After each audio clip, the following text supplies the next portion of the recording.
మనకి పగలు, రాత్రి, అలాగే రకరకాల కాలాలు వస్తుంటాయి. అసలు వీటన్నిటి వెనక ఉన్న సైన్స్ ఏంటి? దీన్ని అర్థం చేసుకోవాలంటే మన భూమికి ఉండే రెండు ముఖ్యమైన కదలికల గురించి చూడాలి. అవి ఒకటి రొటేషన్, అంటే తన చుట్టూ తాను తిరగడం. రెండు రెవల్యూషన్, అంటే సూర్యుని చుట్టూ తిరగడం. సరే, ముందుగా రొటేషన్ గురించి చూద్దాం. దీనివల్లే మనకి పగలు, రాత్రి వస్తాయి. రొటేషన్ అంటే సింపుల్. భూమి తన అక్షం మీద, అంటే ఒక ఊహారేఖ చుట్టూ బొంగరంలా తిరగడం. ఇలా ఒక పూర్తి రౌండ్ వేయడానికి భూమికి దాదాపు 24 గంటలు పడుతుంది. అదే మన ఒక రోజు. భూమి ఇలా తిరుగుతున్నప్పుడు సూర్యుడివైపు ఉన్న సగభాగంలో పగలు, అవతలివైపు రాత్రి ఉంటాయి. ఇదే రొటేషన్ సంగతి. ఇక రెండవ కదలిక, అంటే రెవల్యూషన్ గురించి చూద్దాం. రెవల్యూషన్ అంటే భూమి సూర్యుని చుట్టూ ఒక రౌండ్ వేయడం. దీనికి 365 రోజులు పడుతుంది. అసలు చెప్పాలంటే 365 పావురోజులు. మరి ఆ పావురోజేమవుతుంది?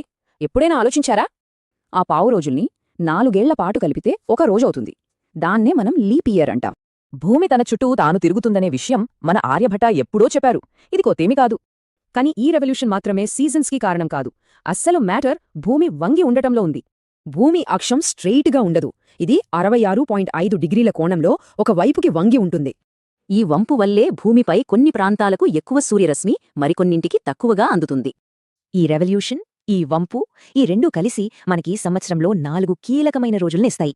సోల్స్టిస్లప్పుడు ఒక అర్ధగోళం సూర్యుడికి దగ్గరగా వంగి ఉంటుంది.